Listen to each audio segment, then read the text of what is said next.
الحمد لله رب العالمين والعاقبة للمتقين ولا عدوان إلا على الظالمين وأشهد أن لا إله إلا الله وحده لا شريك له وأشهد أن محمدا عبده ورسوله أما بعد يقول الله تعالى في كلامه العظيم أعوذ بالله السميع العليم من الشيطان الرجيم من همزه ونفخه ونفثه بسم الله الرحمن الرحيم والعصر إن الإنسان لفي خسر إلا الذين آمنوا وعملوا الصالحات وتواصوا بالحق وتواصوا بالصبر سبحانك لا علم لنا إلا ما علمتنا إنك أنت العليم الحكيم.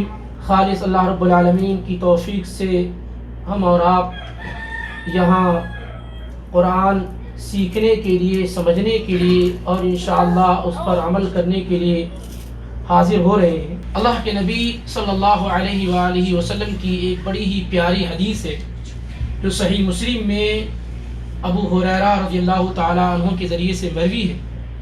آپ تک پہنچا دوں تاکہ آپ قرآن کو سیکھنے کے لیے، اس کے مذاکرے کے لیے اکٹھا ہونے اور جمع ہونے کے ثواب کا اندازہ لگا سکیں. نبی علیہ الصلوۃ والسلام نے کہا وَمَا اجْتَمَعَ قَوْمٌ فِي بَيْتٍ مِّن بُيُوتِ اللَّهِ يَتْلُونَ كِتَابَ اللَّهِ وَيَتَدَارَسُونَهُ بَيْنَهُمْ إِلَّا نَزَلَتْ عَلَيْهِمُ السَّكِينَةُ وَغَشِيَتْهُمُ الرَّحْمَةُ وَحَفَّتْهُمُ الْمَلَائِكَةُ وَذَكَرَهُمُ اللَّهُ فِي مَنْ عِندَهُ. جب کچھ لوگ اللہ کے گھروں میں سے کسی گھر میں اکٹھا اور جمع ہوتے ہیں، اس لیے یتلون کتاب اللہ ویتدارسونہ بینہم، مقصد کیا ہوتا ہے؟ اللہ کی کتاب کی تلاوت کرنا، اس کا مذاکرہ کرنا، اسے سیکھنا، اسے سمجھنا. جب اس مقصد کے لیے اکٹھا اور جمع ہوتے ہیں تو اللہ رب العالمین کی جانب سے 4 بڑے بڑے انعامات، ریوارڈ اور بدلے ملتے ہیں. نمبر 1، الا نزلت علیہم السکینہ، اللہ کی جانب سے ان پر سکون کا نزول شروع ہو جاتا ہے. پیس اللہ رب العالمین کی جانب سے نازل ہوتی ہے. انسان کی زندگی میں سکون بہت بڑی دولت ہے. انسان کی زندگی میں سکون یہ بہت بڑی دولت ہے جو افسوس کہ کہیں اور نہیں ملتی سوائے اللہ کے ذکر کے. کہیں بھی آپ کو سکون نہیں مل سکتا پوری زندگی میں، پورے دنیا کی تمام رنگینیوں میں، سوائے یہ کہ آپ اللہ کے ذکر کے ساتھ لگے رہیں، قرآن اور حدیث میں لگے رہیں، تو وہاں سے آپ کو سکون ملتا ہے. الا بذکر اللہ تطمئن القلوب. تو الا نزلت علیہم السکینہ، سکون اللہ کی جانب سے نازل ہوتا ہے. دوسرا فائدہ کیا ہے؟ وغشیتہم الرحمہ، اللہ کی رحمتیں تھوڑی تھوڑی نہیں ملتی ہیں بلکہ پوری اللہ کی رحمتیں ان کو ڈھانپ لیتی ہیں. ایسے قوم کو، ایسے افراد پر کیا ہوتا ہے؟ اللہ کی رحمتیں گرتی نہیں تھوڑی بہت، بلکہ اللہ کی رحمتوں کے بالکل وہ سائے میں آ جاتی ہیں. اللہ کی رحمتیں ایسے لوگوں کو کیا کرتی ہیں؟ ڈھانپ لیتی ہیں. ان کا کوئی بھی حصہ اللہ کی رحمت سے نکلا ہوا نہیں ہوتا ہے. اور یہ بھی بہت بڑی چیز ہے، جس پر اللہ تعالیٰ کی رحمت ہو جائے اور جس پر اللہ کی رحمتیں ڈھانپ لیں، جس کو وہ شخص کیا ہے؟ ہر طرح کے فتنہ و فساد سے محفوظ ہو جاتا ہے. تیسری چیز کیا ہے؟ وحفتہم الملائکہ، اللہ کے فرشتے اپنے پروں کو پھیلا دیتے ہیں. کیونکہ دنیا میں سب سے بڑا پروٹوکول جو ملتا ہے وہ طلاب علم کو اور علماء کو ملتا ہے. کوئی بڑا آدمی آتا ہے تو آپ کیا کرتے ہیں؟ اس کے لیے پھول لگا دیے، یہ کر دیے، یہ پروٹوکول آپ اس کو دیتے ہیں. لیکن وہ شخص جو قرآن پڑھنے اور پڑھانے کے لیے اکٹھا اور جمع ہو رہا ہے، جو پڑھانے والا ہے، جو پڑھنے والا، اس کے لیے فرشتے اپنے پروں کو پھیلا دیتے ہیں. اور ایک معنی یہ ہے کہ پروں کو بچھا دیتے ہیں. وحفتہم الملائکہ. اور چوتھا بڑا فائدہ کیا ہے؟ وذکرہم اللہ فی من عندہ، اللہ ایسے لوگوں کا ذکر، تمام لوگوں کا ذکر جو اس طرح کی محفل و مجلس کا حصہ ہوتے ہیں، ان تمام لوگوں کا ذکر اللہ تعالیٰ اپنے پاس جو لوگ موجود ہوتے ہیں ان کے پاس کرتا ہے. کون ہوتے ہیں اللہ کے پاس؟ اللہ کے مقرب فرشتے جو عرش کے پاس ہوتے ہیں، اللہ تعالیٰ اپنے مقرب فرشتوں کے درمیان ایک ایک بندے کا ذکر کرتا ہے کہ دیکھو میرا فلاں بندہ یہ قرآن سیکھنے اور سکھانے کے لیے، اس کو سمجھنے اور سمجھانے کے لیے فلاں جگہ اکٹھا اور جمع ہوا ہے. تو یہ 4 بڑے انعامات اس شخص کو ملتے ہیں جو قرآن کو سیکھنے کے لیے، اس کے مذاکرے کے لیے، اس کی تعلیم کے لیے اکٹھا اور جمع ہوتا ہے. تو الحمدللہ ہم اور آپ بھی اپنی نیتوں کو خالص کر لیں، کیونکہ اسی نیت پر ہمیں اجر و ثواب کیا ہے دیا جائے گا. آپ اپنے گھروں سے آئے ہیں، تیل ڈیزل آپ نے لگایا ہے، تیاری آپ نے کی ہے تاکہ بھرپور ثواب لے کر کے جائیں، اور وہ اسی وقت ممکن ہے جب آپ اپنی نیتوں میں مکمل کیا ہو جائیں گے، خالص ہو جائیں کہ اللہ کے دین کے لیے، قرآن و حدیث کو سمجھنے کے لیے ہم اکٹھا اور جمع ہو رہے ہیں. تو ہر قدم آپ کا کیا ہو جائے گا، مبارک ہو جائے گا، اور اس کے ذریعے سے آپ کے درجات بلند ہوں گے.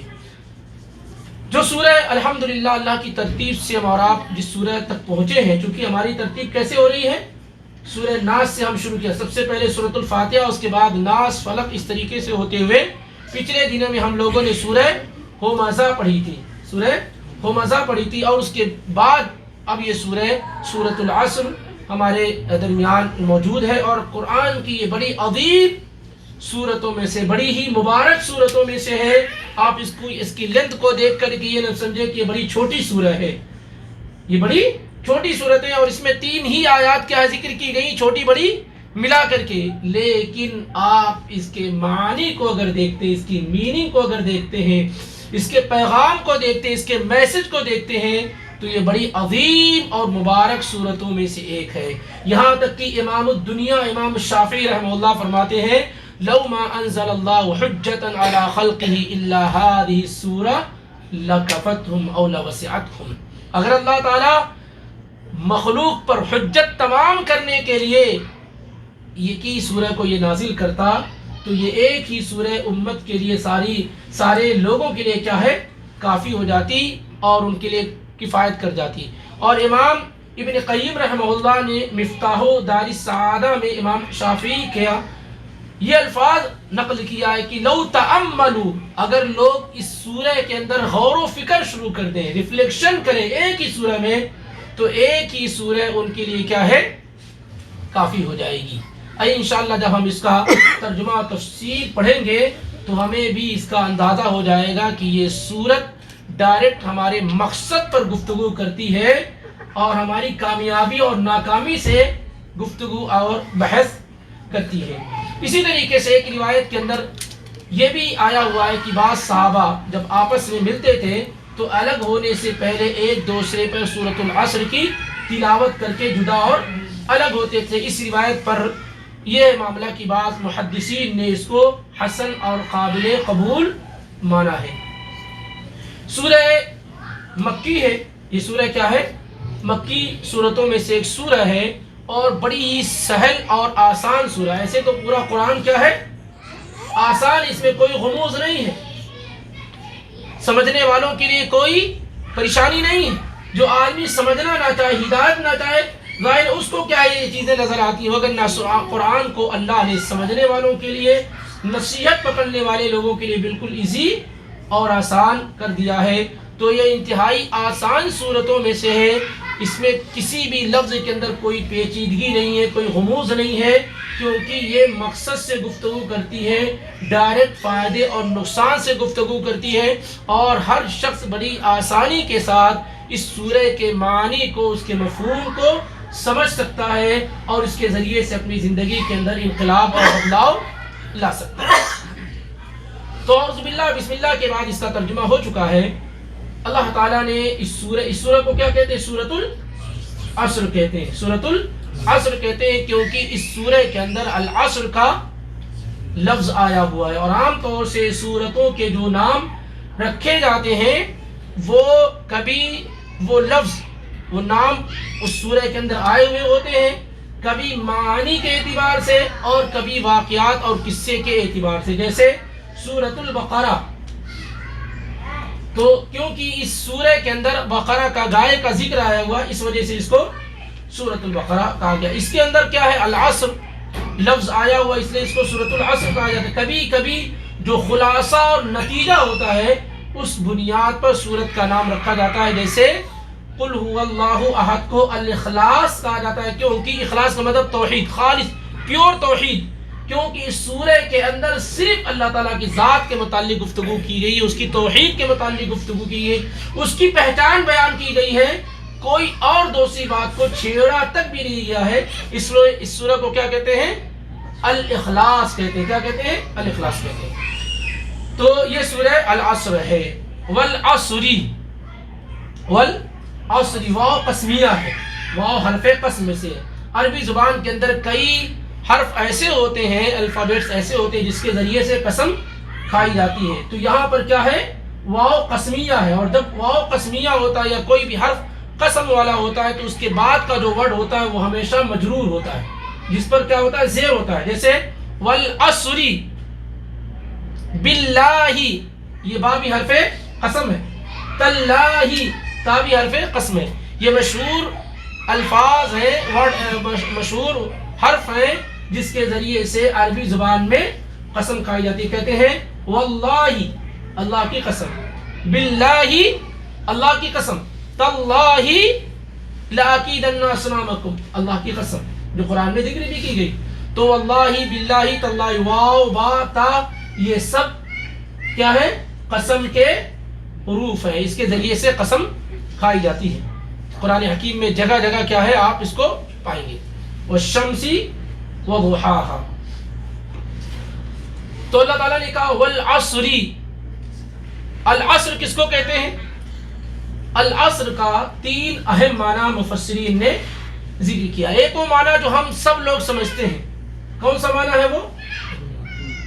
ہاں، عصر کا وقت، ٹائم، کہ عصر کا ٹائم ہے. جیسے عصرانہ کہتے ہیں، ظہر یعنی مغرب سے پہلے کا سارا وقت کیا ہے؟ عصر کا وقت کہا جاتا ہے.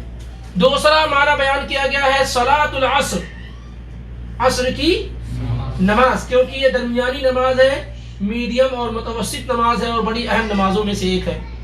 تو یہاں اس کا معنی کیا ہوگا؟ قسم ہے عصر کی نماز کی، اور قسم ہے عصر کے وقت کی. اور تیسرا معنی وہ یہ ہے کہ اس سے مراد الدہر ہے، زمانہ ہے. کیا ہے؟ زمانہ ہے. اور اسی کو عبداللہ ابن عباس مفسر قرآن رضی اللہ عنہما نے بیان کیا، اور یہ معنی سب سے زیادہ قریب اور درست ہے.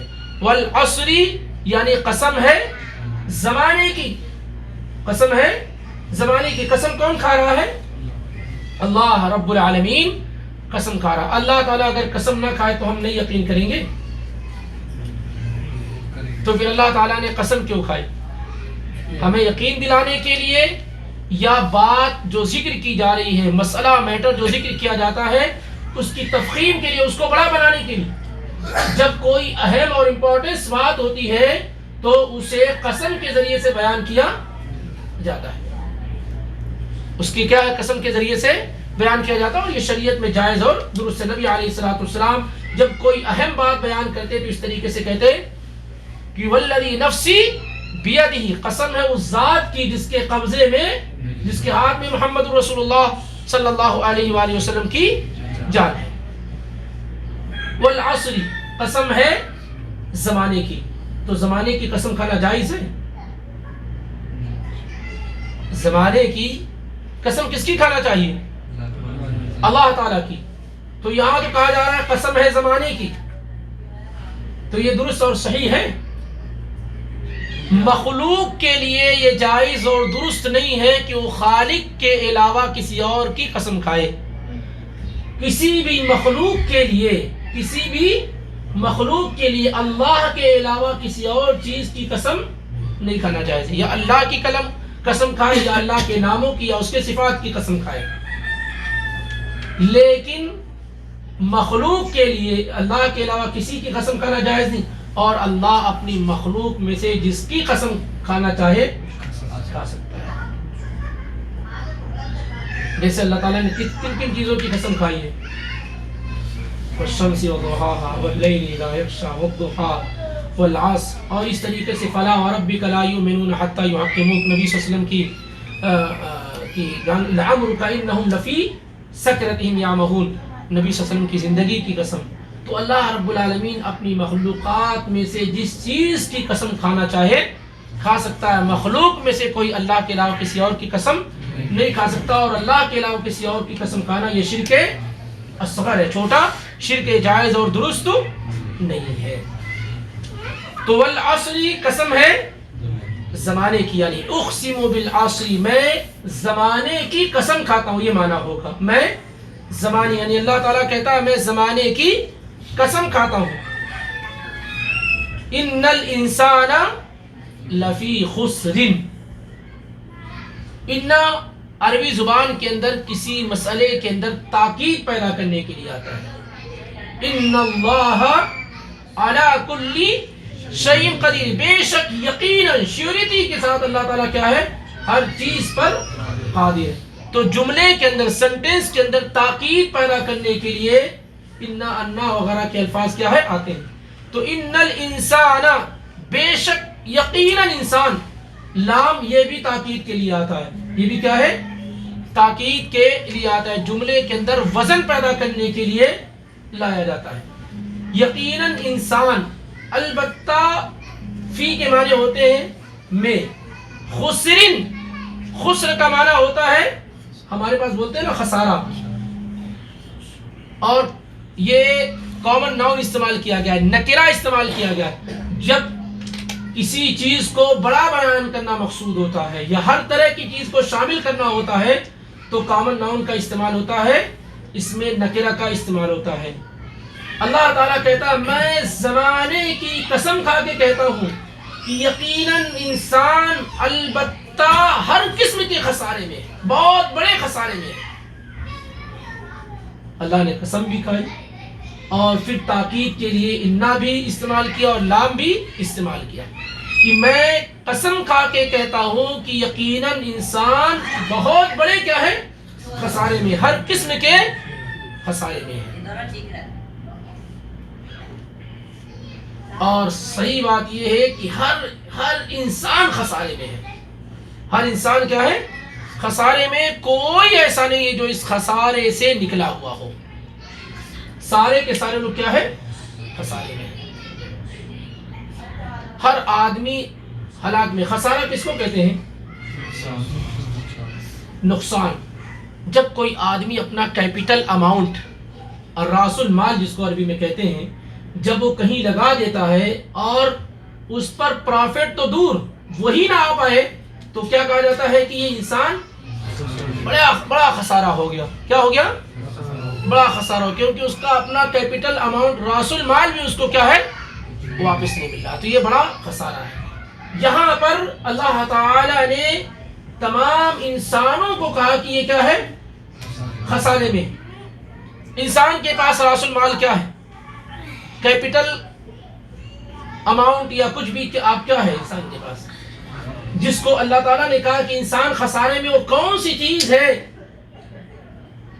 وہ کون سی چیز ہے جس کو اللہ تعالیٰ نے کہا کہ یہ خسارے میں ہے، انسان خسارے میں، وہ ایسا کیا کر رہا ہے کہ وہ خسارے میں، اس نے کس چیز کو تجارت میں لگایا ہے؟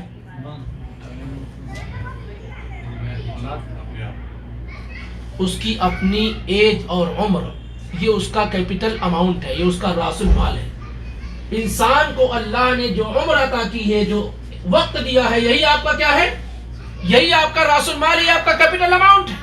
اگر آپ اس کا صحیح استعمال کر لے جاتے ہیں تو پروفٹ میں ہوں گے، اگر آپ اس کا استعمال نہیں کرتے ہیں تو آپ کیا ہے، خسارے اور نقصان میں ہو جاتے ہیں۔ اسی لیے علماء نے اس کی مثال جو ہے برف سے دی ہے۔ انسان کی زندگی کی مثال کیا ہے، برف کے مانند ہے، ثلج کے مانند ہے، کہ اگر انسان اس کا استعمال کر لے جاتا ہے، بیچ لے جاتا ہے تو پروفٹ ہو جاتا ہے، نہیں تو پگھل کر کے کیا ہو جائے گا، پانی ہو جائے گا، ختم ہو جائے گا اور پھر وہ برف نہیں رہ جائے گا۔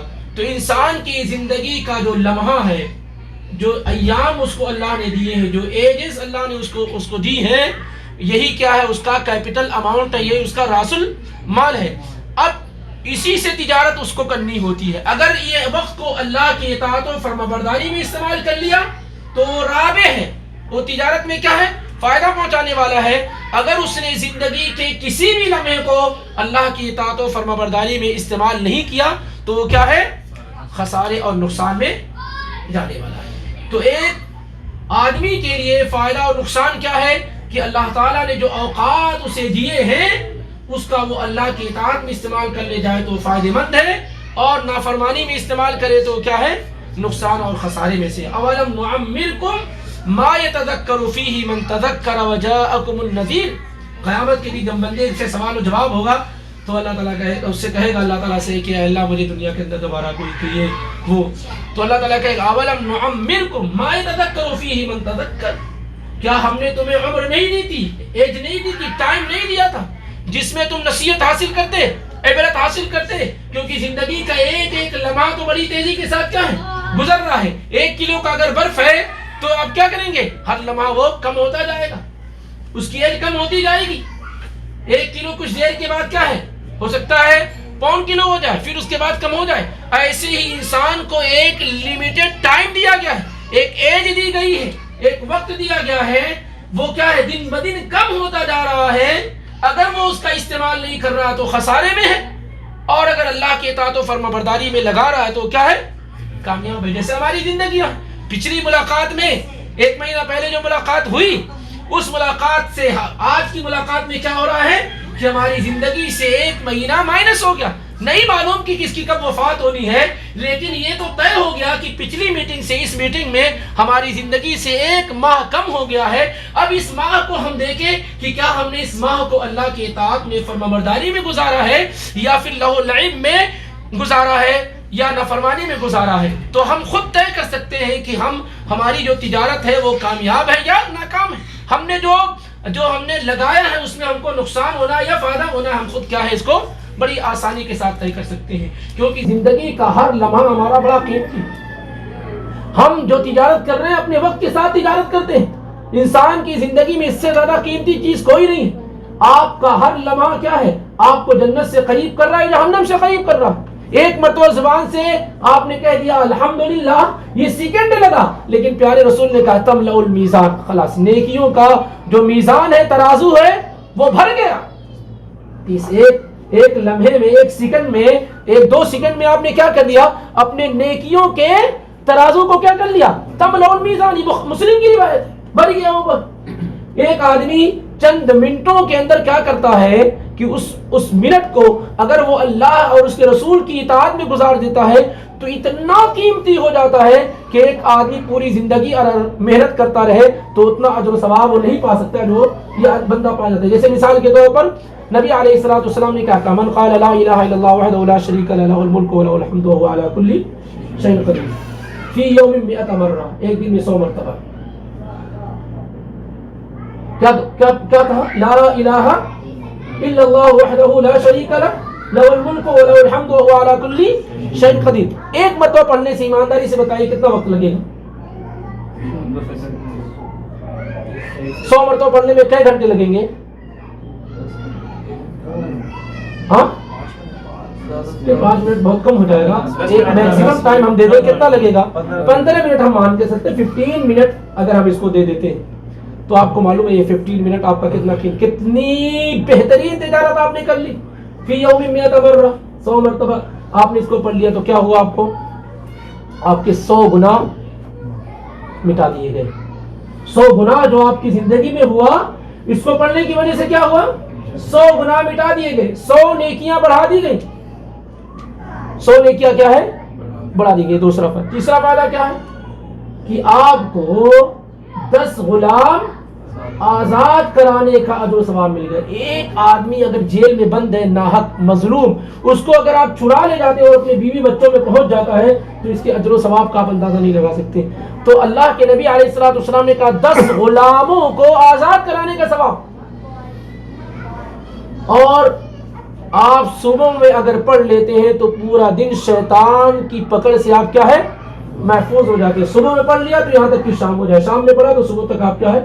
محفوظ ہو۔ اور آپ سے افضل عمل کرنے والا کوئی دوسرا نہیں ہوتا ہے مگر یہ کہ وہ بھی یہ دعا 100 مرتبہ پڑھ لیں۔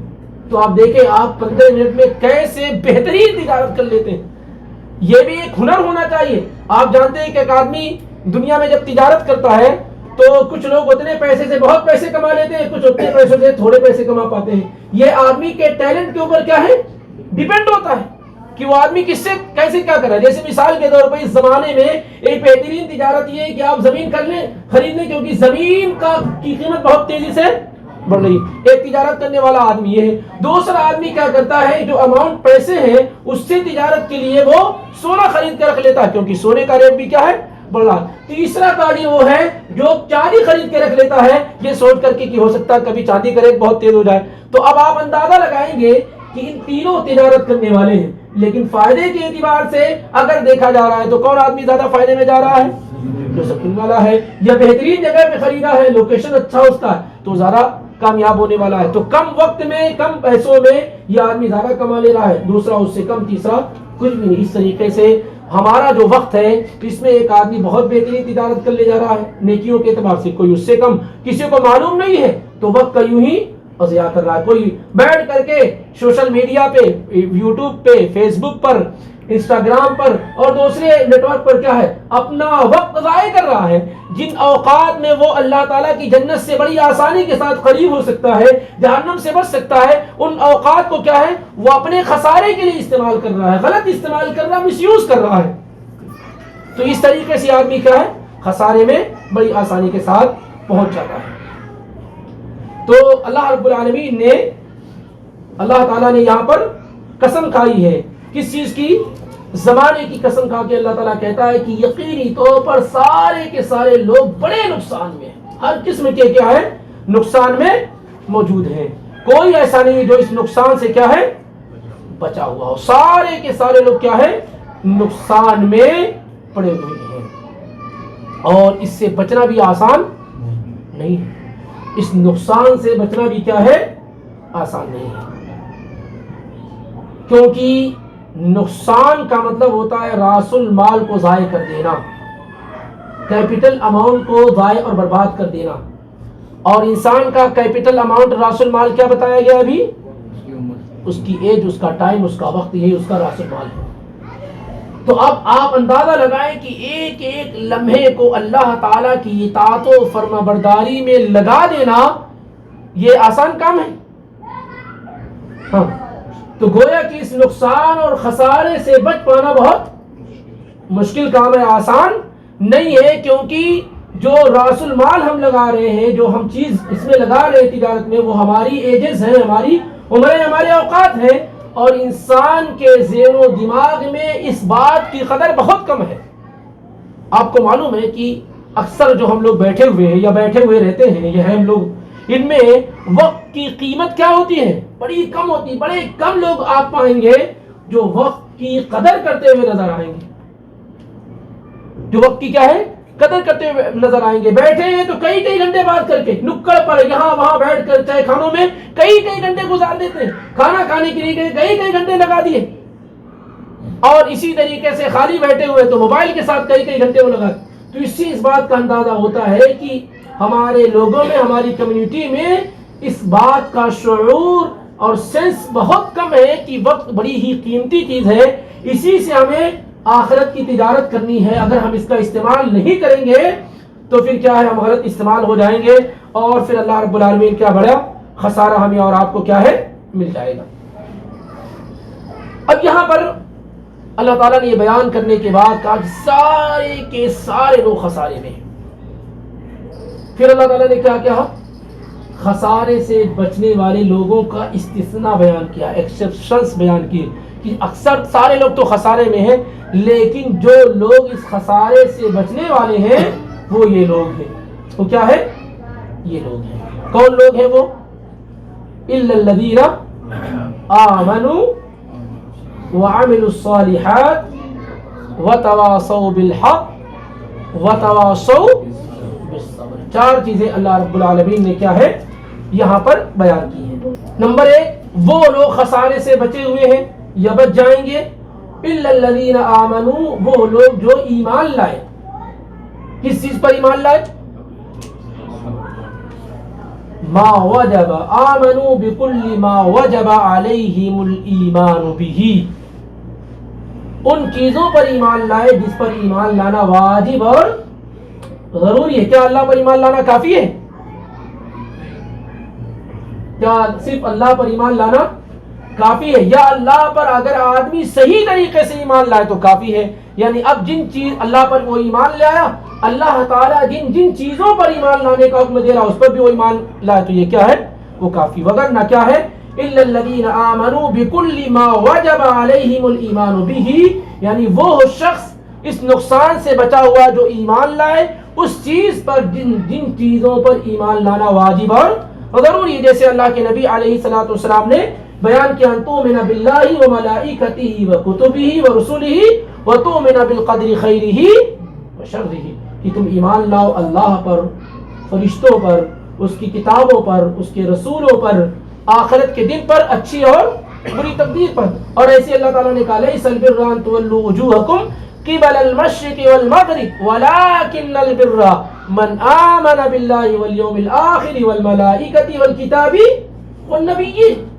کہ نیکی اصل یہ ہے کہ آدمی اللہ پر ایمان لائے، فرشتوں پر ایمان لائے، رسولوں پر ایمان لائے، کتابوں پر ایمان لائے، آخرت کے دن پر ایمان لائے. اور اسی طرح دوسری جگہ اللہ نے بیان کیا کہ تقدیر پر ایمان لائے. تو یہ چیزیں کیا ہے؟ یہ ہونی چاہیے ایمان کا. وہ آدمی نقصان اور خسارے سے بچ سکتا ہے جو ایمان لائے ان چیزوں پر جن پر ایمان لانا واجب اور ضروری. الا الذین آمنوا، مگر وہ شخص جو ایمان لایا. اس کے بعد کیا کہا اللہ تعالیٰ نے؟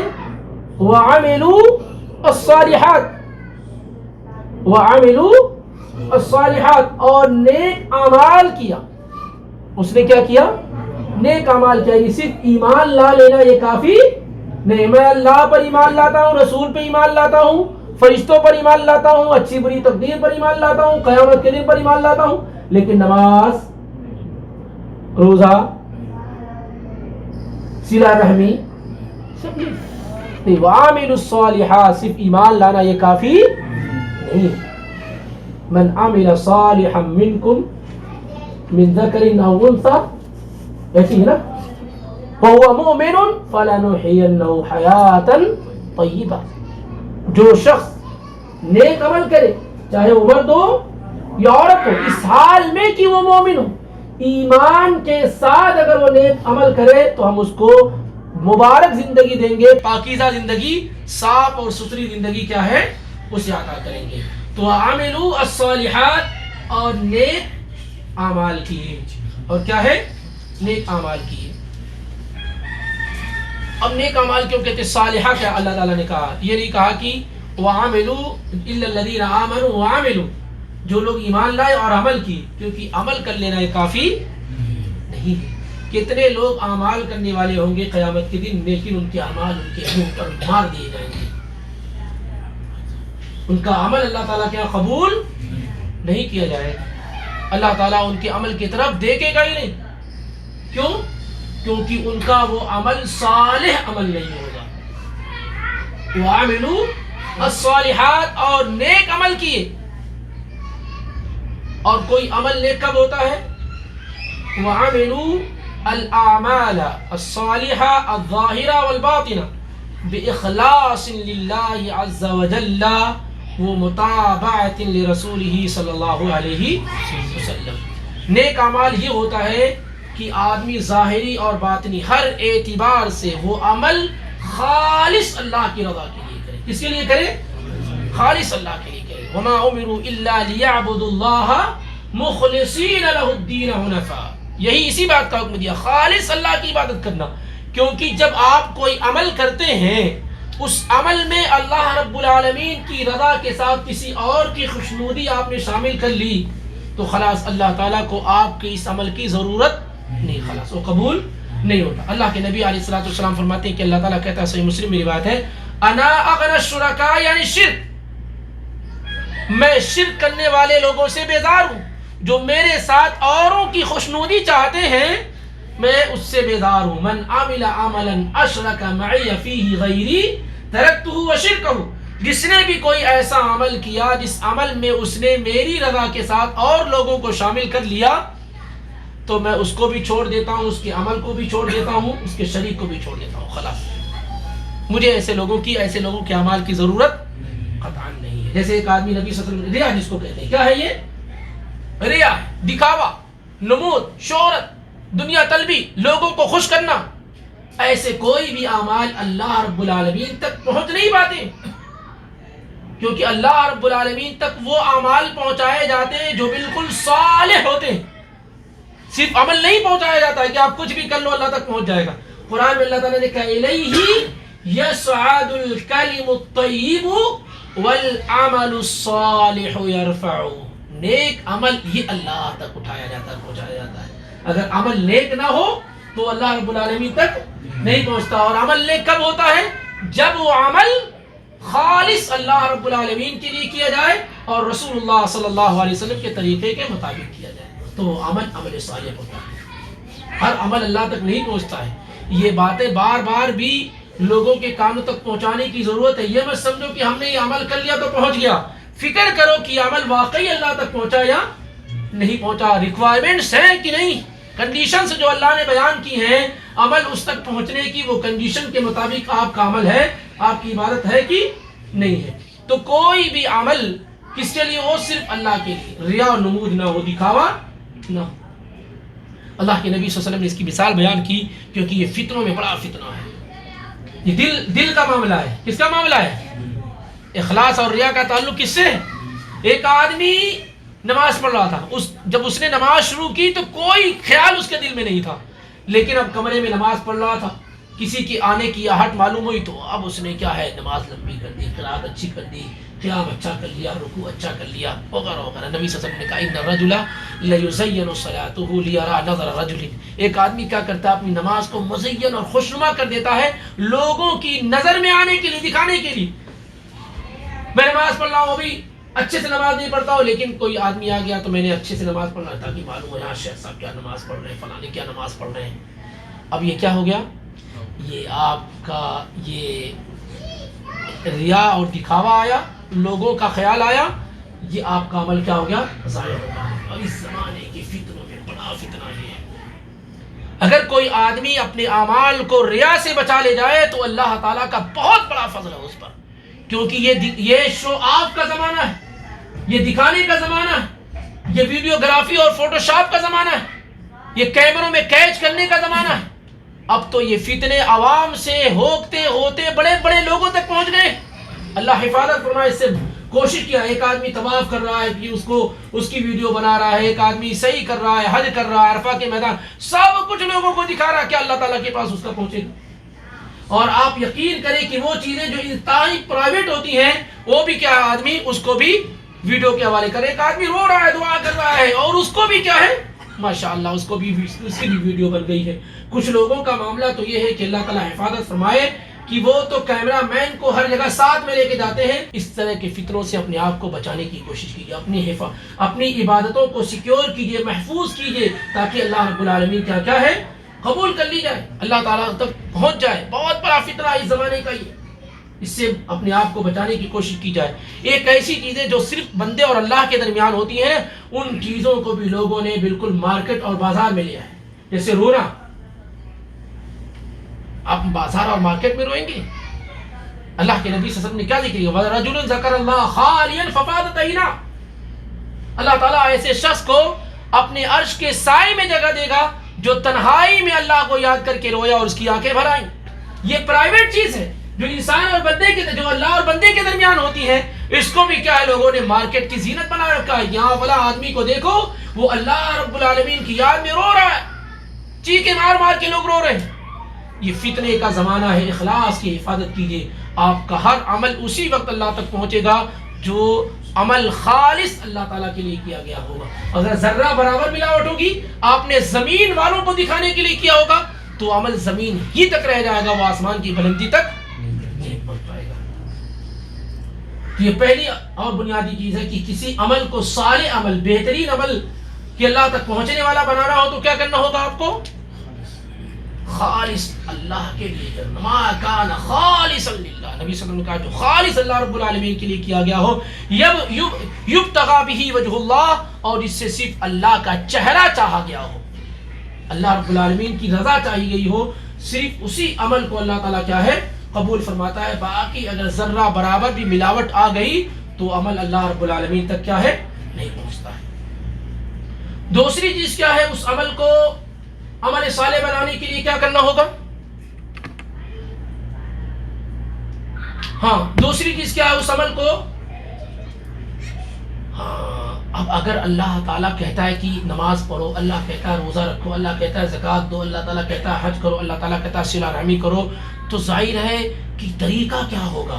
ہر آدمی اپنے اپنے مزاج سے کرے, اپنے اپنے حساب سے کرے, تو ایسے میں تو بیلنس نہیں رہ جائے گا, پورا فوضا ہو جائے گا, ماحول اور معاملات کیا ہے خراب ہو جائیں گے. تو اللہ تعالیٰ نے اس کے لیے کیا کیا کہ عمل کیسے ہونا چاہیے, صفت کیا ہوگی, طریقہ کیا ہوگا, اس کے لیے اللہ کے پیغمبر محمد الرسول اللہ صلی اللہ علیہ وآلہ وسلم کو ہمارے درمیان مبعوث فرمایا اور کہا اے قیامت تک آنے والے ہر شخص لقد کان لکم فی رسول اللہ اسوۃ حسنہ, رسول اللہ صلی اللہ علیہ وسلم کی زندگی میں تمہارے لیے بہترین اسوہ, ماڈل اور نمونہ ہے. یعنی ہر عمل تمہارا رسول اللہ صلی اللہ علیہ وسلم کے موافق اور مطابق ہونا چاہیے.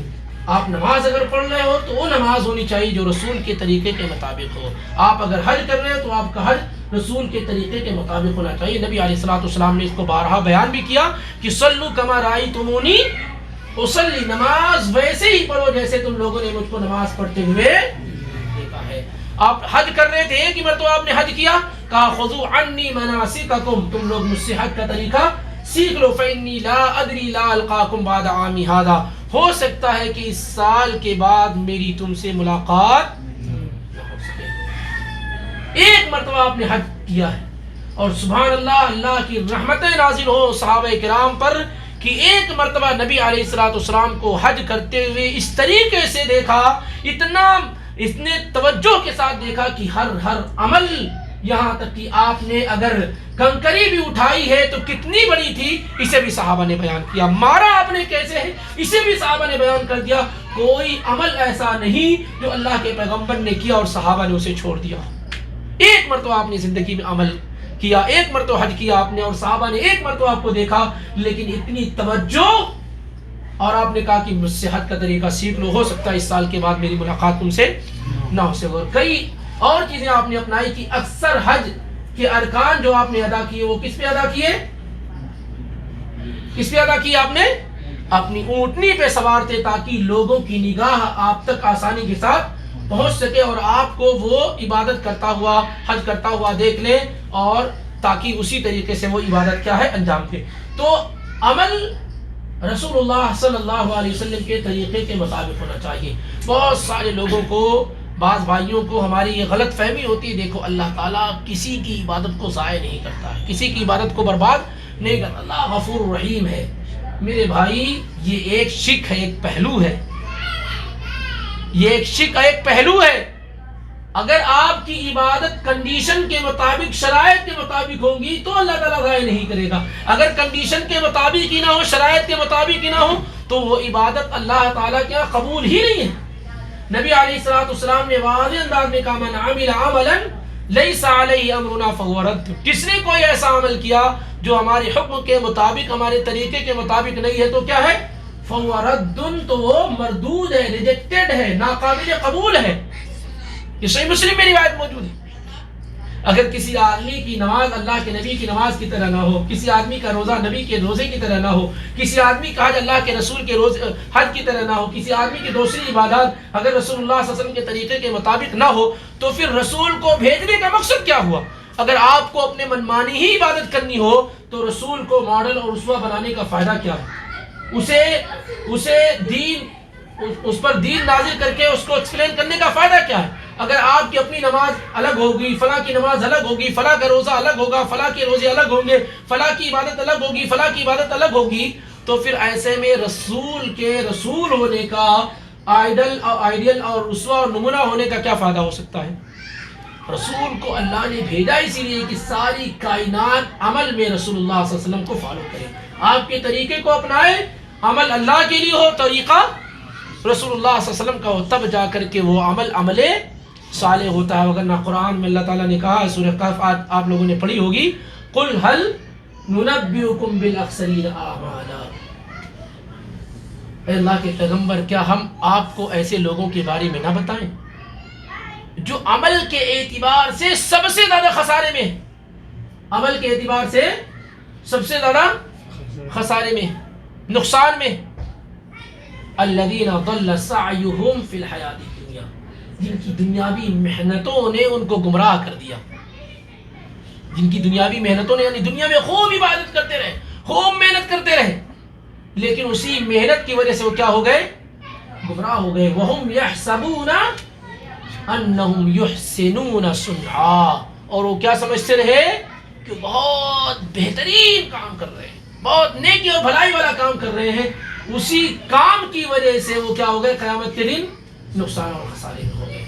اس لیے ہر آدمی کو یہ کوشش کرنی چاہیے کہ عمل اللہ کے لیے ہو اور طریقہ اللہ کے رسول صلی اللہ علیہ وآلہ وسلم کا ہو، تب جا کر کے وہ عمل کیا ہوتا ہے؟ عمل صالح ہوتا ہے۔ اور ظاہر ہے کہ عمل صالح یہ آسان یا مشکل ہے کہ جو انسان کی طبیعت اور اس کا نفس ہے، شاید میں نے کبھی ذکر کیا ہوگا کہ انسان کا جو نفس ہے وہ شریر ہے، اس کے اندر شرارت ہے، بگاڑ ہے، فساد ہے۔ نفس کو کنٹرول کر کے اسے اللہ کی اطاعت میں لگانا ہوتا ہے۔ آپ دیکھیے کہ گالی گلوچ کرتے ہوئے کتنا اچھا لگتا ہے، کتنا سکون ہوتا ہے، غیبت کرتے ہوئے کتنا دل کو اطمینان ملتا ہے ایسے بظاہر، ہے نا؟ گناہ کرتے ہوئے، کسی کو تکلیف پہنچاتے ہوئے، کبر و غرور و گھمنڈ کا اظہار کرتے ہوئے، یہ ساری کی ساری چیزیں نفس کو کیا ہے؟ بڑی آسانی کے ساتھ۔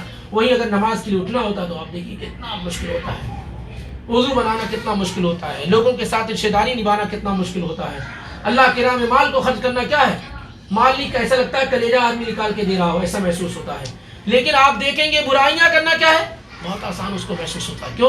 اللہ کے نبی علیہ السلام نے بیان کیا کہ حفت الجنت بالمکارہ، جنت کو تکلیف دہ چیزوں سے گھیر دیا گیا ہے۔ جنت میں پہنچنا آسان یا مشکل ہے؟ آپ لوگ دم خم کے ساتھ نہیں جواب دے رہے ہیں، اس کا مطلب یہ ہے کہ شبہ میں بھائی جنت میں پہنچنا مشکل ہے، جنت میں پہنچنا کیا ہے؟ مشکل ہے۔ کیوں؟ اللہ کے نبی فرماتے ہیں صلی اللہ علیہ وسلم کی جنت کو تکلیفوں سے گھیرا گیا ہے، ناپسندیدہ چیزوں سے گھیر دیا گیا ہے۔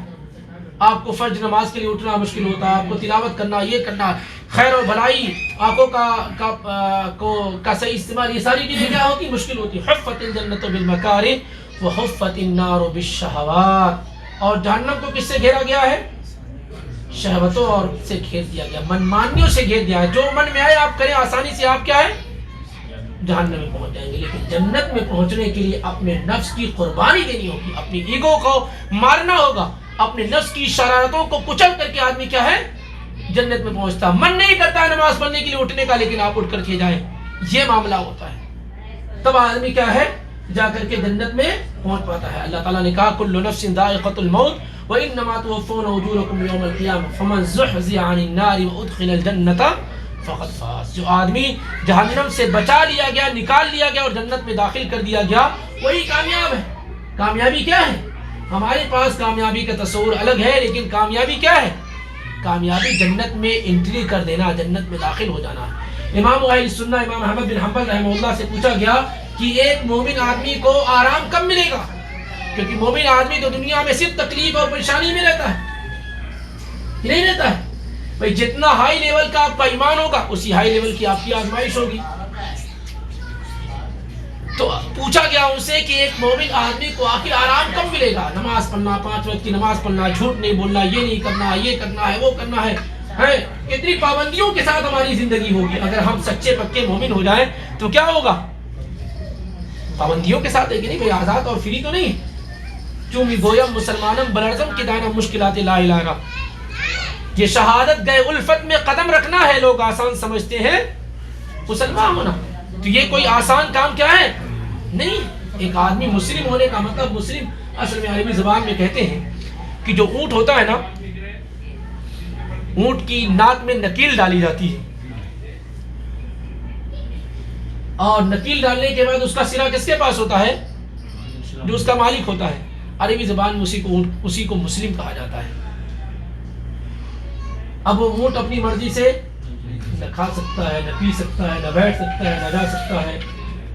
کس کی مرضی کا وہ مالک کو مختار ہے؟ اس کا جو مالک ہے۔ ایسے مسلم کا مطلب ہوتا ہے کہ جس کی اپنی کوئی مرضی نہ ہو، اپنی کوئی خواہش نہ، اپنی کوئی ڈیزائر نہ ہو، اپنی کوئی منمانی نہ، جس نے اپنے آپ کو، اپنی مرضی کو، اپنی تمام چیزوں کو اللہ اور اس کے رسول کے سامنے سرنڈر کر دیا ہو، وہ وہی کچھ کرتا ہے جو اللہ اس کے رسول اس سے کہتے ہیں. اس کو کیا عربی زبان میں مسلم کہا جاتا ہے. اسی لیے کہا گیا یا ایھا الذین آمنوا ادخلوا فی السلم کافہ، تھوڑا تھوڑا نہیں، پورے کے پورے اسلام میں کیا ہے، داخل ہو جائے. ایسا نہ ہو کہ افتؤمنون ببعض الکتاب وتکفرون ببعض، بعض باتوں کو مانو اور بعض کا کیا کرو، انکار کرو. 4 وقت کی نماز جماعت کے ساتھ پڑھو اور فجر میں بالکل اہتمام کے ساتھ سو، جیسے ہوتا ہے مسجدوں میں. کسی بھی مسجد کا اگر اندازہ لگانا ہو تو کس نماز میں زیادہ ہونے، بھائی آپ زور میں کہہ دیں گے میں آفس میں ہوں، عصر میں میں آفس ہوں، مغرب میں میں آفس ہوں، عشاء میں آج بات کام بہت زیادہ تھا، ہے نا. اسی طریقے سے رشتہ دار کے پاس چلا گیا، یہاں چلا گیا، مارکیٹ میں چلا گیا، یہ کر گیا. لیکن فجر میں کہاں آپ ہیں؟ فجر تو کسی بھی معاشرے، کسی بھی علاقے اور ایریے کا پتہ دیتی ہے کہ یہاں مسلم، صحیح مسلم کتنے، تو اندازہ ہو جاتا ہے کہ ہزاروں لوگوں پر مشتمل یہ علاقہ ہے اور مسجد میں 25-50 بھی حاضر نہیں ہے. معلوم ہو جاتا ہے کہ کتنے ڈھنگ کے مسلم اور کتنے بے ڈھنگ مسلم ہیں. 4 وقت کی نماز بڑے اہتمام کے ساتھ اور 5 وقت کی نماز اپنے 5ویں نماز اپنی مرضی سے بالکل آرام سے الارم لگا کر کے سوئے ہوئے. تو یہاں پر وَعَمِلُوا الصَّالِحَاتِ میں یہ بات اچھی طریقے سے سمجھ لیں کہ نیک عمل کس کو کہتے ہیں. جو لوگ خسارے اور نقصان سے بچنے والے وہ کون ہیں؟ إِلَّا الَّذِينَ آمَنُوا، وہ لوگ جو ایمان لائے. کس بات پر؟ كُلُّ مَا وَجَبَ بِهِ الْإِيمَانُ عَلَيْهِ، جس پر ایمان، جن چیزوں پر ایمان لانا ضروری ہے اس پر ایمان لائے. اگر مثال کے طور پہ اللہ پر ایمان لائے، رسول پر ایمان لائے، کتابوں پر ایمان لائے، لیکن کہتے ہیں قیامت کے دن پر ایمان نہیں ہے. عیسیٰ علیہ السلام نزول فرمائیں گے، اس پر ہمارا ایمان نہیں ہے. قیامت قائم ہوگی، اس پر ہمارا ایمان نہیں ہے. اچھی بری تقدیر پر ہمارا ایمان نہیں ہے. تو کیا کہیں گے، یہ ایمان مکمل ہے کہ نہیں ہے؟ نہیں. جتنی چیزوں پر آپ کو ایمان لانے کو کہا گیا ہے ان تمام چیزوں پر آپ کیا ہے، مکمل ایمان لائے. اس کے بعد کیا کہا گیا، وَعَمِلُوا الصَّالِحَاتِ، اور نیک عمل کی، جس کو ابھی ایکسپلین آپ کو کیا گیا کہ نیک عمل کیا ہوتا ہے. 2 چیز ہو گئی. اب نیک عمل کے اندر بھلائی کی وصیت کرنا، حق کی وصیت کرنا، صبر کی وصیت کرنا وغیرہ سب شامل ہے اس میں. اور عمل کے اندر، ایمان کے اندر عمل شامل ہے. جانتے ہیں کہ نہیں؟ ایمان کے اندر کیا ہے، عمل شامل ہے. لیکن عمل کی اہمیت کے پیش نظر اس کو الگ سے ذکر کیا جا رہا ہے. پھر عمل کے اندر تواصو بالحق بھی ہے اور تواصو بالصبر ہے، لیکن اس کی اہمیت کے پیش نظر پھر اس کو کیا ہے، الگ الگ سے ذکر کیا جا رہا ہے.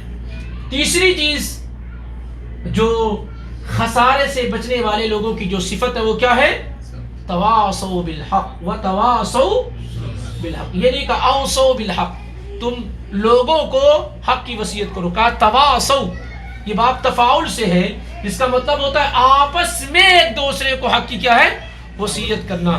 آپ بھولے ہوئے ہیں تو میں آپ کو کروں، میں بھولا ہوا ہوں تو آپ مجھ کو کریں. وَتَوَاصَوْا بِالْحَقِّ أَيْ أَوْصَى بَعْضُهُمْ بَعْضًا، کہ بعض کو وصیت کرے، تاکیدی حکم دے. کس بات کا؟ بالحق، حق کا. حق کیا ہے؟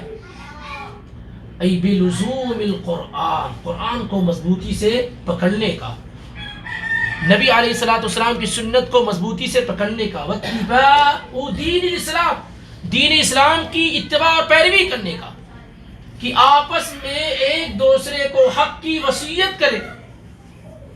یعنی قرآن کو مضبوطی سے پکڑ لیں، حدیث کو مضبوطی سے پکڑ لیں، دین اسلام کو مضبوطی سے پکڑنے کی وصیت کرے.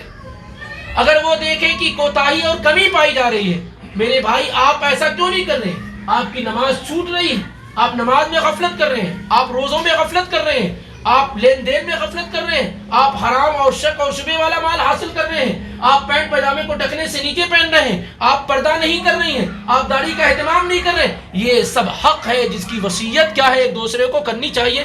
اگر آپ نہیں کرتے ہیں تو آپ نقصان اور خسارہ اٹھانے والے لوگوں میں شامل ہو جائیں گے.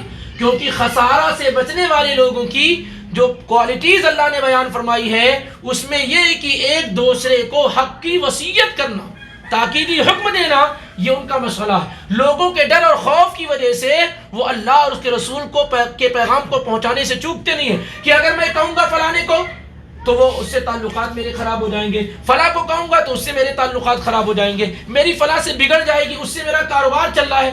ان بنیادوں پر آپ اگر حق کی وصیت کرنا چھوڑ دیں تو آپ کیا ہو جائیں گے؟ آپ نقصان اور خسارہ والے لوگوں کا جو ذکر اللہ نے کیا اس میں آپ شامل ہو جائیں گے. مرضی آپ کی ہے کہ آپ اپنے آپ کو نقصان سے بچا کر کے حق کی وصیت لوگوں کو کر رہے ہیں، یا لوگوں کے خیال کی وجہ سے آپ اس وصیت کو چھوڑ کر کے نقصان اور خسارہ اٹھانے والے لوگوں میں شامل ہو جاتے ہیں. ایک بات آپ کے ذہن و دماغ میں بیٹھا دوں، ہمارے اکثر جو گناہ ہوتے ہیں وہ اس ایسے ہوتے ہیں لوگ کیا کہیں گے. سنا ہے کہ نہیں؟ آپ کے پاس بولتے ہیں لوگ کیا کہیں گے، لوگ کیا کہیں گے. یہ اتنا گناہ کراتا ہے یہ سنٹینس، یہ الفاظ، یہ جملہ کہ لوگ کیا سوچیں گے، لوگ کیا کہیں گے، لوگ میرے بارے میں کیا خیال کریں گے. اسی جملے نے لوگوں کی آخرت تک کو برباد کر رکھا ہے. لوگ کیا سوچیں گے، لوگ کیا کہیں گے، لوگ کیا سمجھیں گے، اسی نے ہم کو بالکل ہلاک کر رکھا ہے.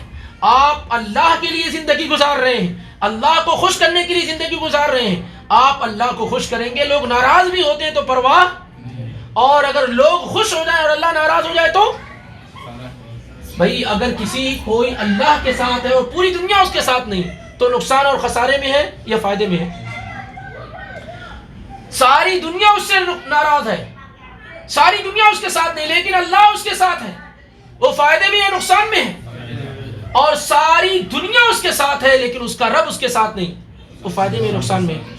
میرے بھائی اس بات کو اپنے ذہن و دماغ کے اندر محفوظ کر لیجئے. اللہ کے نبی علیہ الصلوۃ والسلام نے کہا، حدیث عائشہ ہے، آپ نے کہا من التمس رضا اللہ بسخط الناس، جو اللہ کو خوش کرتا ہے لوگوں کو ناراض کر کے. تم ناراض ہوتے ہو، میں تمہارا بھائی ہوں، میں تمہیں بتاؤں گا کہ تم نماز نہیں پڑھ رہے ہو، یہ نماز صحیح نہیں پڑھ رہے ہو، تم حرام کام میں ملوث ہو، تم داڑھی نہیں رکھ رہے ہو، تم پینٹ پجامہ ٹکنے سے نیچے پہن رہے ہو، تمہاری گھر کی عورتیں پردہ نہیں کر رہی ہیں، یہ ساری چیزیں دین کے خلاف ہے. تم میرے بھائی ہو، میں تمہیں وصیت کروں گا، سمجھاؤں گا.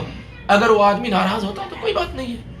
من التمس رضا اللہ، لیکن اس کے پیچھے ہم کیا چاہتے ہیں؟ اللہ نے مجھے حکم دیا ہے، اللہ نے مجھے کہا کہ آپ میرے حق کے پیغام کی وصیت لوگوں کو کرتے رہے، چاہے لوگ ناراض ہوں یا نہ خوش ہوں. تو اللہ کے نبی صلی اللہ علیہ وسلم نے کیا کہا کہ جو لوگوں کو ناراض کر کے اللہ کو خوش کرتا ہے اللہ اس سے خوش ہو جاتا ہے، اور لوگ بھی اس سے خوش ہو جاتے ہیں. لوگ بھی اس سے کیا ہے؟ امام بخاری سے آپ خوش ہیں یا ناراض ہیں؟ امام ابو حنیفہ سے خوش ہیں یا ناراض ہیں؟ امام شافعی سے آپ خوش ہیں یا ناراض ہیں؟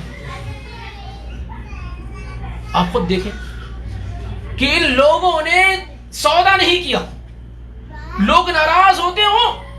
امام ابو حنیفہ رحمہ اللہ جیل کی سلاخوں میں، اس میں ان کی وفات ہو گئی، اس میں ان کی وفات ہو. امام مالک کو مارا گیا، پیٹا گیا، کالی پوتی گئی، لیکن اسی بات کو کہتے رہے جو اللہ نے بیان کیا ہے. امام اہل السنہ امام احمد بن حنبل کو 3 دن بادشاہوں نے مارا. امام شافعی رحمہ اللہ کے ساتھ کیا کچھ نہیں کیا گیا. امام بخاری رحمہ اللہ کو در در کی ٹھوکریں کھانی پڑی، صرف اس بنیاد پر کہ انہوں نے اپنے اصولوں سے سمجھوتا نہیں کیا، لوگوں کے نوالا اور لقمہ نہیں بنے، وہ اللہ کی رضا کے لیے کام کرتے رہے. بادشاہ تک ناراض ہوتا ہے تو کوئی مسئلہ نہیں، لیکن ظاہر ہے کہ ان کی اپنی ایک طاقت اور قوت ہوتی ہے. اس نے امام بخاری رحمہ اللہ کو بلایا کہ ہمارے بچوں کو آئیے، کہاں پڑھانا ہے؟ ہمارے محل میں پڑھانے کے لیے جائے. امام بخاری نے کہا کہ علم کے پاس آیا جاتا ہے، علم کسی کے دروازے کی چوکھٹ کے غلام اور لوڈی نہیں ہے. یہ اس زمانے کے علماء کا اصول اور دستور تھا. آج ہم اس کو بھی فراموش کرتے ہوئے جاتے جا رہے ہیں. لوگ علماء کے پاس جاتے تھے مہینوں کا سفر کر کے، کیونکہ یہ علم کی توہین ہے کہ علماء کو اپنے پاس بلایا جائے اور گھر گھر کی لونڈیوں وہ بنا دیا جائے. یہ ایک الگ بات ہے کہ اتنا لیول گر چکا ہے کہ اب یہ سمجھ میں آتا ہے کہ اگر ہم ان کے پاس نہیں گئے تو یہ دین سے بالکل محروم ہو جائیں گے. یہ ایک وہ صورت ہے کہ ہم اس لیول پہ آ گئے، وگرنہ اصل شکل و صورت یہ ہے کہ ہمیشہ ہر دور میں علم کا طریقہ یہ رہا ہے کہ علماء کے پاس لوگ جاتے تھے. امام شافعی رحمہ اللہ غزہ میں پیدا ہوئے، وہاں سے علم حاصل کرنے کے لیے مکہ گئے، مکہ سے پھر مدینہ آئے. اسی طریقے سے دوسرے ائمہ کو آپ دیکھیں گے کئی ملکوں کا وہ سفر کرتے رہے اور ان کے پاس جا کر کے علم حاصل کرتے رہے، کیونکہ علماء کا وقت دنیا میں سب سے قیمتی وقت ہوتا ہے. اگر یہ گھر گھر کی لوڈی بن جائے، گھر گھر جانا شروع کر دے تو اس کا فائدہ عام نہیں ہو پائے گا. آپ کے بچوں کو پڑھانے چلا گیا، 1 گھنٹہ وہاں لگ گیا، اس کے بچوں کو پڑھانے کے چلا گیا، 1 گھنٹے وہ قوم کے کئی بچوں کو پڑھا سکتا ہے اگر اس کے پاس اکٹھا اور جمع ہو جائے تو امام بخاری رحمہ اللہ کا قصور صرف یہ تھا. اب ظاہر ہے کہ بادشاہ کے لیے بات ہضم ہونے کی نہیں تھی، وہاں سے نکالا، سمرقند پہنچے، وہاں سے نکالا گیا، وہاں بھی لیٹر اور چٹھی لکھ دی گئی، وہاں سے تیسری جگہ پہ گئے، یہاں تک کہ وہ کتابوں کو لادے ہوئے امام بخاری اللہ ان کی قبر پر رحمتوں کی بارش نازل فرمائے کہ زندگی سے تنگ آ چکے ایک طریقے سے، اے اللہ یہ زمین میرے لیے تنگ ہو گئی ہے، اب میں تیرے پاس آنا چاہتا ہوں. اور جب کوئی کہتا کہ آپ دعا کیوں نہیں کرتے ہیں، ان کے خلاف پروٹیسٹ کیوں نہیں کرتے ہیں، ان کے اگینسٹ اور خلاف کیوں نہیں ہوتے ہیں، حکومت کے خلاف آپ آواز کیوں نہیں بلند کرتے ہیں، آپ کے ساتھ تو بہت سارے لوگ ہو جائیں گے.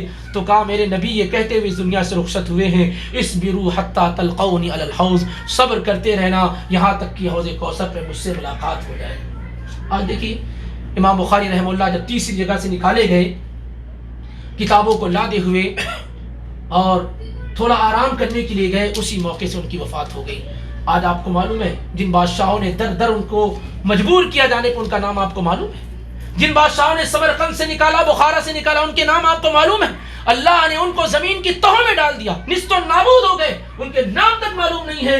لیکن آج امام بخاری رحمہ اللہ پوری دنیا کے اندر جانے جاتے ہیں اور پہچانے جاتے ہیں، اور ہر وقت ان کا ذکر خیر ہوتا ہے، ذکر جمیل ہوتا ہے. اس کو کہتے ہیں کہ جو آدمی اپنی زندگی کو اللہ کے لیے وقف کر دیتا ہے، اللہ اس کے نام کو قیامت تک لوگوں میں باقی رکھ دیتا ہے، اس کے ذکر جمیل کو باقی رکھ دیتا ہے. سمجھ رہے ہیں؟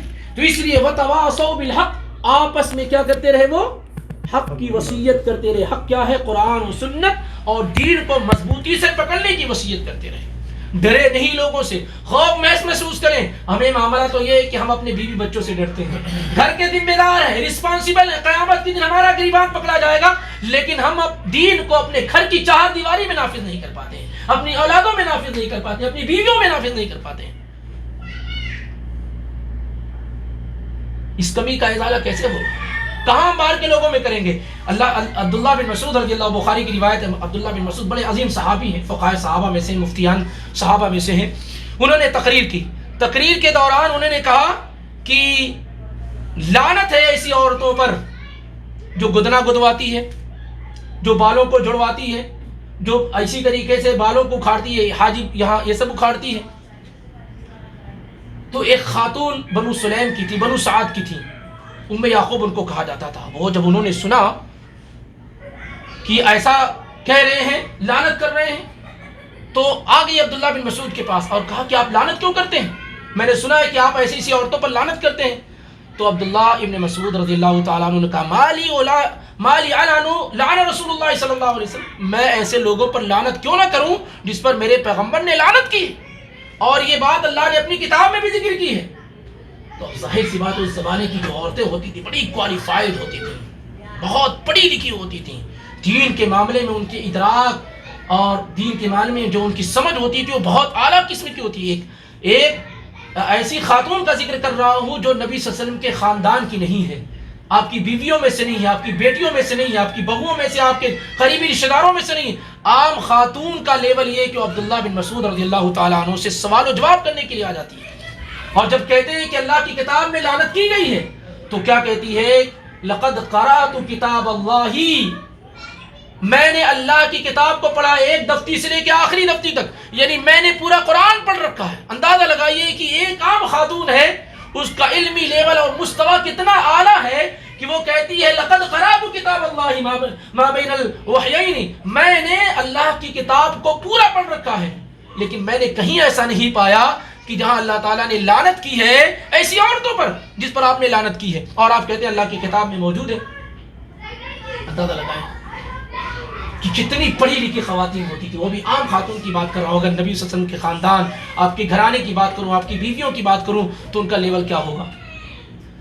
تو عبداللہ بن مسعود رضی اللہ تعالیٰ عنہ نے کہا کہ اگر تم نے واقعی اللہ کی کتاب پڑھی ہوتی سمجھ بوجھ کے ساتھ، کیونکہ ظاہری طور پر یہ الفاظ موجود نہیں تھے، تو تم ضرور پاتی. پھر عبداللہ بن مسعود رضی اللہ تعالیٰ عنہ نے یہ آیت پڑھی کہ اللہ تعالیٰ نے کہا وَمَا آتَاكُمُ الرَّسُولُ فَخُذُوهُ وَمَا نَهَاكُمْ عَنْهُ فَانْتَهُوا، جسے جو کچھ اللہ کے رسول تمہیں دے اسے لے لو، اور جس سے روک دیں اس سے رک جاؤ. تو رسول اللہ صلی اللہ علیہ وسلم نے لعنت کی ہے، اور رسول کا لعنت کرنا اللہ کا لعنت کرنا ہے. رسول کا کوئی بات بیان کرنا حدیث میں ہونا وہ قرآن میں ہونے جیسا ہے، کیونکہ قرآن نے کہا کہ رسول کو فالو کرو، جو رسول دے اسے لے لو، اور جو جس سے روک دے اس سے رک جاؤ. پھر اس طریقے سے اب اس خاتون نے بڑی پیاری بات کہی،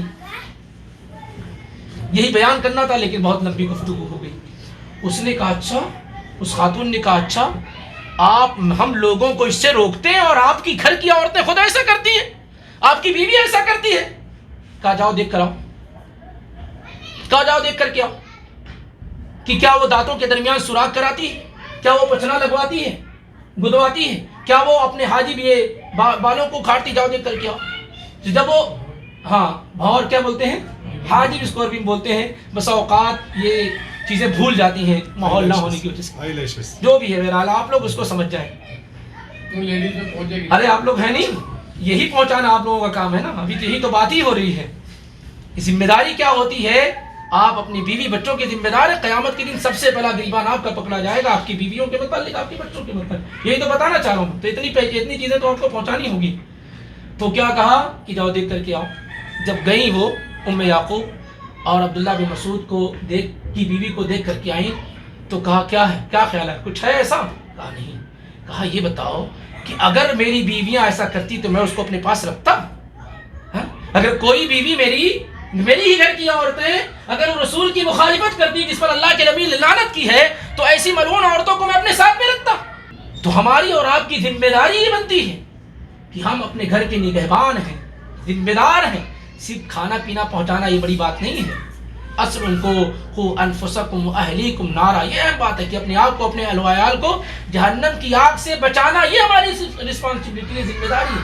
کھانا کپڑا اللہ تعالیٰ نے لکھ رکھا ہے، وہ پہنچ کر رہے گا، لیکن یہ ذمہ داری ہے کہ ہم انہیں آخرت میں کی تیاری کا احساس دلائیں، جہنم سے بچا کر جنت کا مستحق بنا. یہ اہم چیز ہے.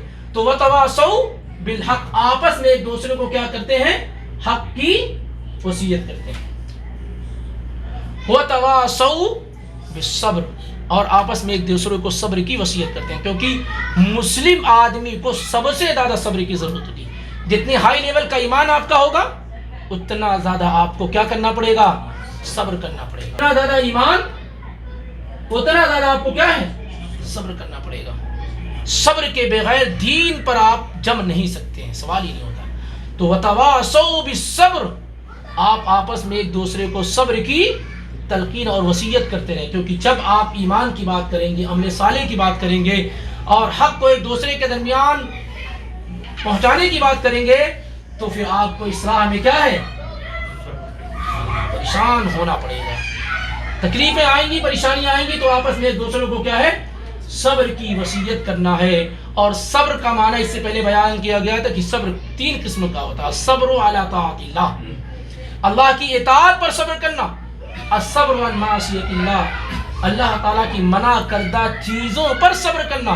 اللہ نے منع کر دیا ہے کہ نبی خاتون کو نہیں دیکھنا، کتنا بھی دل چاہے گا نہیں دیکھوں گا، یہ صبر کرنا، اپنے آپ کو روک لینا. اللہ نے منع کیا ہے کہ حرام مال نہیں کھانا ہے، کتنا بھی فائدہ ہے ہم اس کو نہیں کریں گے. یہ ہے اللہ تعالیٰ کی منع کردہ چیزوں پر کیا کرنا، صبر کرنا. ایسے ہی اللہ تعالیٰ کی اطاعت پر، یعنی اللہ نے نماز کا حکم دیا، روزے کا حکم دیا، فجر کی نماز پڑھنے کا جماعت کے ساتھ حکم دیا، نیند کا کتنا بھی غلبہ ہو، کتنا بھی من کرے، ان تمام چیزوں کی قربانی دے کر کے آدمی کا مسجد میں حاضر ہونا. یہ اطاعت پر کیا کرنا ہے، صبر کرنا ہے. اور یہ معصیت اور گناہوں پر صبر کرنا ہے، یعنی اس سے رک جانا.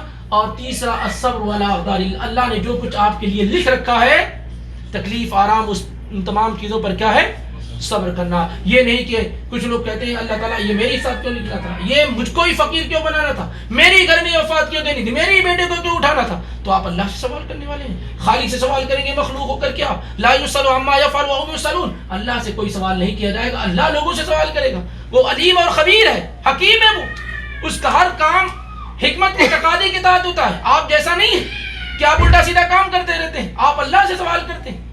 اللہ کے فیصلے پر آپ اس طرح کی باتیں کرتے ہیں، کسی بھی صورت میں کیا مناسب نہیں. تو وتواصوا بالصبر، اور آپس میں ایک دوسرے کو صبر کی وصیت کی. ظاہر میں نے وقت کافی لے لیا، اور صحیح بات یہ ہے کہ ابھی سورہ کا بڑا حصہ باقی ہے، لیکن پھر بھی جتنی خوراک الحمدللہ اللہ کی توفیق سے آپ تک پہنچ گئی ہے. اللہ تعالیٰ سے دعا کرتے ہیں کہ اسی میں ہمارے لیے برکت بنائے اور اسی کے ذریعے سے ہماری نجات اور کامیابی کا ذریعہ بنائے. تو معلوم کیا ہوا, خلاصہ کیا ہے درس کا, کہ سارے لوگ خسارے میں, A to Z سارے لوگ کیا ہے خسارے میں. خسارے سے بچنا تو کیا کرنا ہوگا, کتنی کوالٹیز, کتنی چیزیں ہونی چاہیے خسارے سے بچنے کے لیے؟ 4. کیا کیا؟ ایمان, عمل صالح, آپس میں ایک دوسرے کو حق کی وصیت اور آپس میں ایک دوسرے کو صبر. اب ایمانداری سے اپنے بارے میں خود فیصلہ کر لیجیے کہ یہ چاروں کوالٹی آپ کے اندر پائی جاتی ہیں یا نہیں پائی جاتی ہیں. نہیں پائی جا رہی تو اس کا مطلب آپ خسارے میں ہیں. اس لیے فوری طور پر خسارے سے اپنے آپ کو کیا ہے نکالنے کی کوشش کریں. صبر المعنی الحبس, صبر کا معنی ہے اپنے آپ کو روک لینا. کیا معنی ہے؟ الحبس, روکنا.